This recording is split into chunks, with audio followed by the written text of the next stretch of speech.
ఆంధ్రప్రదేశ్‌లో లాగే తెలంగాణలో కూడా 4 కేసులు, 3 అరెస్ట్‌లు, 2 నోటీసులు అన్నట్టు ఆ విధమైనటువంటి రాజకీయాలు నడుస్తూ పోతూ ఉన్నాయి. నిన్న మొన్నటి వరకు అల్లు అర్జున్ ఎపిసోడ్ చుట్టూ జరిగింది. అంతకుముందు పట్నం నరేందర్ రెడ్డి ఎపిసోడ్ చుట్టూ వరుసగా ఏదో ఒకటి. తాజాగా కేటీఆర్ మీద కేసులు, కేటీఆర్ మీద విచారణ చుట్టూ ఎపిసోడ్ నడుస్తూ ఉంది. యాక్చువల్‌గా ఇప్పటికే కేటీఆర్‌ని అరెస్ట్ చేయకూడదు అని చెప్పి హైకోర్టులో ఉత్తర్వులున్నాయి. బట్ కేటీఆర్ విచారణకు సహకరించాలని చెప్పి హైకోర్టు చెప్పింది.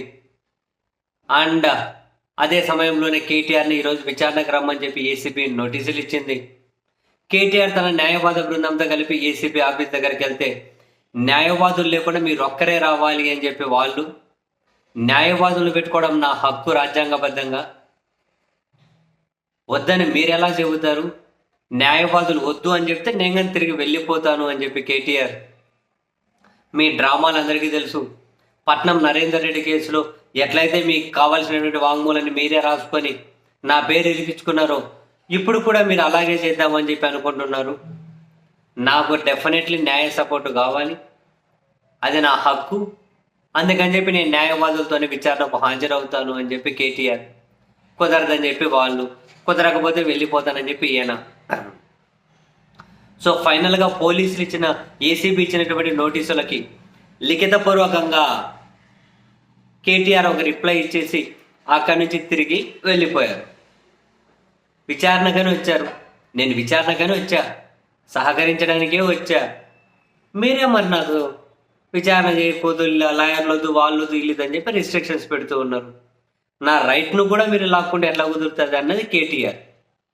సో తిరిగి వెళ్ళిపోయారు. ఆయన విచారణ దగ్గరికి వచ్చి విచారణకు హాజరు కాకుండా తిరిగి వెళ్ళిపోయారు. కేటీఆర్ విచారణకు వస్తున్నారని చెప్పి వేల మంది పోలీసులు మోహరించారు అక్కడ, కానీ తిరిగి వెళ్ళిపోయారు. ఈ క్రమంలో ఇంట్రెస్టింగ్, ఏసీబీ స్పందించింది.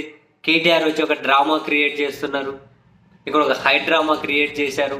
హైకోర్టు విచారణకు సహకరించమని చెప్పింది, కానీ ఆయన సహకరించలేదు. మేము దీని మీద మళ్ళీ హైకోర్టుకు నివేదించబోతూ ఉన్నాం. అంటే అరెస్ట్ కాకుండా కేటీఆర్కు ప్రొటెక్షన్ ఇచ్చినటువంటి హైకోర్టు ఉత్తర్వులను సడలించాలని చెప్పి అడుగుతాం.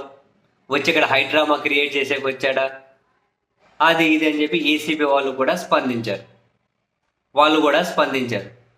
మళ్ళీ రేపు విచారణకు రమ్మని చెప్పి నోటీసులు ఇచ్చినట్టున్నారు. మరి రేపు ఇలాగే ఉంటుంది. న్యాయ నిపుణులతో కేసీఆర్ సంప్రదింపులు జరుపుతూ ఉన్నారు. ఇక్కడ కేటీఆర్ వర్షన్ ఏంటి అంటే, విచారణకు సహకరించమని హైకోర్టు చెప్పింది కదా, లీగల్గా నాకు ఉన్నటువంటి హక్కు కదా న్యాయవాదిని పెట్టుకోవడం, అయినా కూడా పోలీసులు ఎందుకు వద్దంటున్నారు అంటే, న్యాయవాది లేకుండా వాళ్ళకి కావాల్సినటువంటి వాంగ్మూలం వాళ్ళు రెడీ చేసుకుంటారు. అలా కుదరదు, నేను న్యాయవాదిని ఎంట పెట్టుకుంటాను అని చెబితే కేటీఆర్ సహకరించట్లేదు అని చెప్పి అక్కడికి పోయి చెప్పేకి ఇదంతా డ్రామా ఆడుతున్నారు, మీ డ్రామాలకు భయపడే వాళ్ళు ఎవరు ఇక్కడ లేరు అని చెప్పి కేటీఆర్ వర్షన్. సో మొత్తం మీద కేటీఆర్ చుట్టూ తెలంగాణలో అయితే అంటే ఒక పెద్ద డైవర్షన్ పాలిటిక్స్ నడిపిస్తున్నారు అని బీఆర్ఎస్ శ్రేణులు అంటూ ఉంటే, తప్పు చేసిన వాళ్ళు తప్పించుకునే అవకాశం లేదన్నది కాంగ్రెస్ చెబుతూ ఉంది. వెరస్ మొత్తం మీద అయితే ఇప్పటికైతే కేటీఆర్ని అరెస్ట్ చేయకూడదు అని చెప్పి హైకోర్టు ఆర్డర్స్ ఉన్నా దాన్ని సడలించమని చెప్పి ఏసీబీ హైకోర్టుకి వెళ్తూ ఉందట. Interesting game. ఫైనల్గా ఇది ఎక్కడ ముగుస్తుందో తెలియడం లేదు.